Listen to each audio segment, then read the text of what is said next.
final speaker is Frank Jotzo.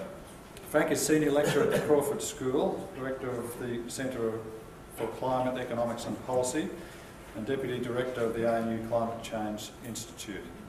He works on the economics and policy of climate change and has been an advisor to the Garneau Climate Change Review and its 2011 update. Thanks, Frank.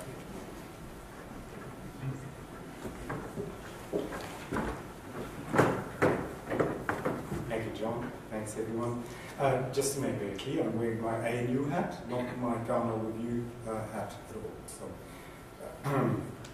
now, I'm very applied in my talk. I talk about what might matter in Australia, in Australian policy making around climate change in the next year or two or three and beyond.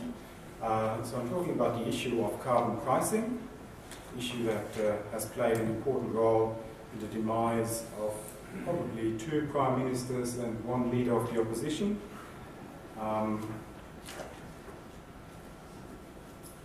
talk about how we might, I think I'll be reminded later. I want to say something about how this might be done, given the international context. Okay? Given that we're not in a perfect world of binding agreements of emissions trading in all different countries, how will we do that? Now, if I don't manage to hold your attention, my messages are here. Number 1, we're probably best off with a fixed price permit scheme that over time can be transitioned to an emissions trading scheme. Number 2, we will need to invest in international mitigation or purchasing permits overseas. Number 3, we'll probably also need to do something extra in biosequestration. Now, how to price carbon? You have an emissions trading scheme, you get a market price on carbon because you set the quantity, or you can go the other way and set the price for a carbon tax and a quantity response in the market. Somewhere in the middle you have hybrid schemes, one of them being said fixed price permit scheme, where government issues permits, but government issues those permits at a fixed predetermined price. Hence, for the time being, no need for trading because you just buy the permits at a government window. And you do, of course, get the same quantity response in markets as you can under the tax.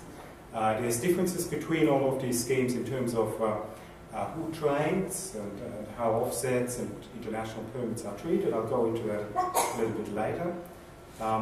The questions and problems around revenue use, free emissions shares to polluters, are pretty much all the same under these schemes. There's often a misconception that if we have as a carbon tax, then we won't be giving any subsidies to large polluters.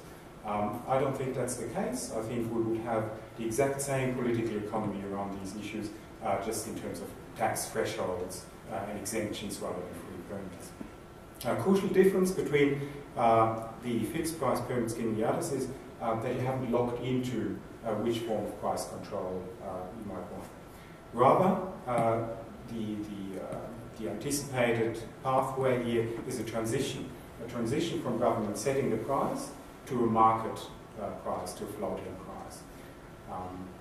So, just going from the top left and then to the right, on a fixed price permit scheme, government issuing permits, no banking, right? They're just annual permits. You could do some forward auctioning to help price discovery and to reveal market expectations about future policy risk. Okay? In the longer term, you transition that to a system where government issues these same kinds of permits, but rather than setting the price, it just sets a quantity and auctions them in the market. What about international trading? And I'll show how important that is. On a fixed price permit scheme, you'd really only have government trading in international markets on behalf of the country as a whole.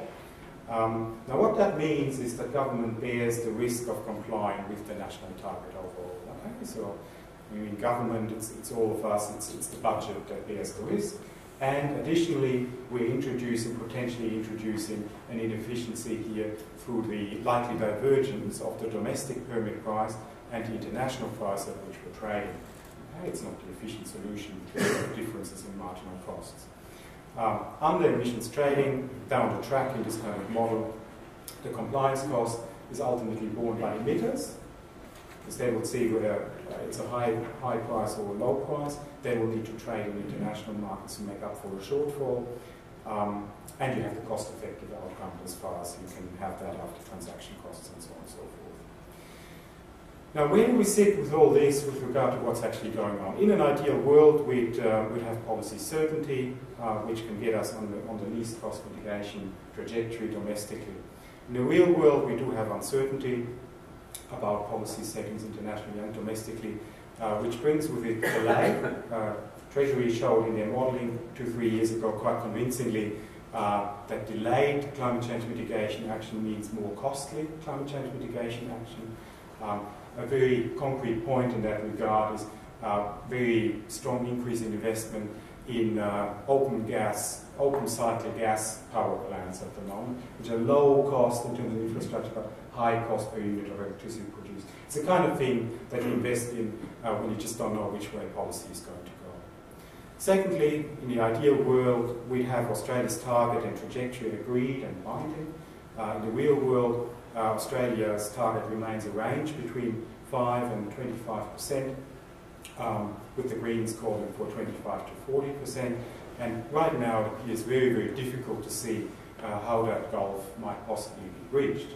So the simplest solution is just to not address the issue at all. In the ideal world, you'd have a binding international agreement on targets, or in fact, and I say that with a sort of nod toward an agreement on a common global price. In the real world, you have targets and pledges by many, many countries for 2020. I show in a separate paper that these are actually, for the most part, very ambitious targets and pledges, but they are non-binding. The fact that they are non-binding is Australia's government stated reason for not moving away from the 5% end of the target range for the time being. However, we don't really know what's going to happen about that in the future. In the ideal world, you'd have very similar, comparable forms of commitments for each of these countries. In the real world, we have absolute target emissions targets, emissions intensity targets, targets relative to baselines. Business as usual in many cases, that baseline isn't even defined. And we also have countries' commitments ranging over different scopes of emissions. So, for instance, Indonesia's ambitious target that they have does range over CO2 emissions from peatlands, right? Which is really an almost unique Indonesian issue. Finally, in the ideal world, we'd have widespread domestic emissions trading in many countries. In the real world, really only have that in a few countries, the EU, New Zealand, parts of the US at this point. Now, in this world, fixed-priced permit scheme has some distinct attractions. First of all, like I said, no immediate need to resolve that really thorny issue of Australia's target, nor any immediate need for deep international emissions markets that businesses can trade in. Secondly, carbon price will be highly predictable in Australia in the short term, and if it need to, it could start at a low base and then ramp up fairly quickly and get back to that in a second. Thirdly, it can start soon, which would help create solid expectation of a longer-term carbon price. And got to keep in mind, really, ultimately, it's the longer-term expectations that are driving investment. It's not the short-term carbon price, it's the longer-term that matters here. And it will allow government to demonstrate that the introduction of a carbon price doesn't actually stall the economy. All up, that would help the erosion, or help with the erosion of credibility on this issue, and avoid further costly delay. Now, when might this shift occur from a fixed price system to a floating price? Okay? Under one of the permutations of the carbon pollution reduction scheme, there was a provision for this kind of system to apply for 1 year. The current policy discourse, as I'm hearing it, is talking about a fixed price for a short period. Okay? And when you think about this, it would seem to me that this kind of scheme could easily persist for a while once it's introduced.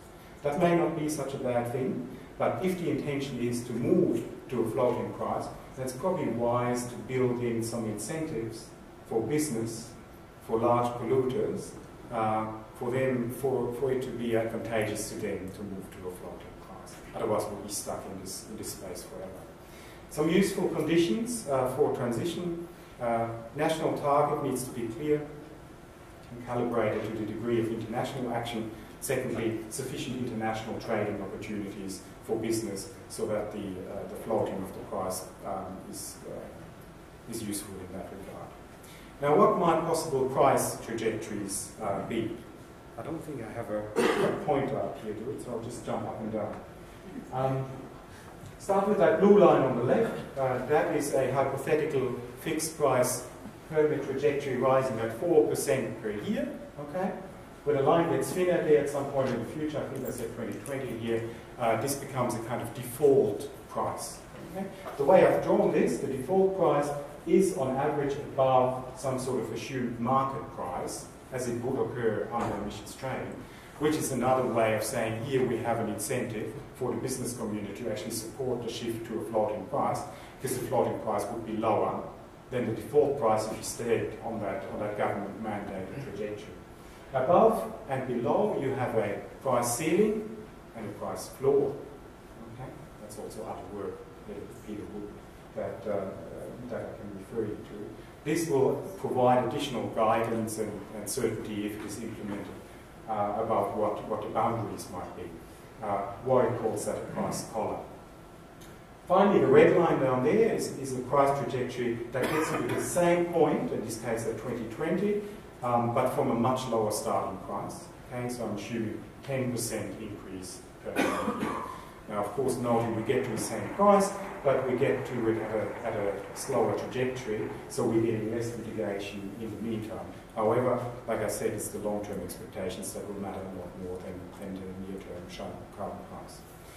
This is, of course, the $1 million question, or the $25 question, or $40 question, whatever the question might be, that I think is already occupying many, many minds in Canberra.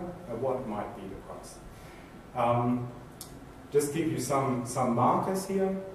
Starting on the left, the EU ETS price as of yesterday, I think, was €14.71. Expressing all of this in expected 2012 Australian dollars, so a little bit of inflation factored in here. Roughly $20, okay, in the EU ETS on a rising trajectory. Now, Professor Garner in the 2008 review recommended as a viable second best this kind of scheme with a starting price of $20 in 2005 dollars. This is based on Treasury models of 2005 dollars, which roughly equates to $25 in 2012 currency. Okay, that's the next dot up. Thinking ahead to 2020, we've got more modelling. Again, the Treasury modelling, the government commissioned CPRS -5 scenario. At the Australian carbon price at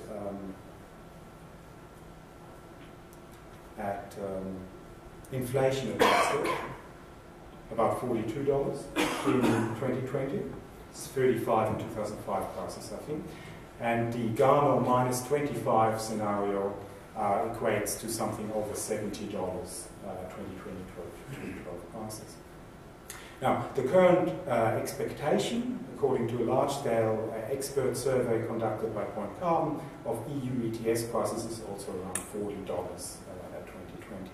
Now, in all of that, I think in the Australian discussion, it will be very important what the Productivity Commission comes up with in their pending assessment of shadow prices of carbon in key countries of the world, including China and the US.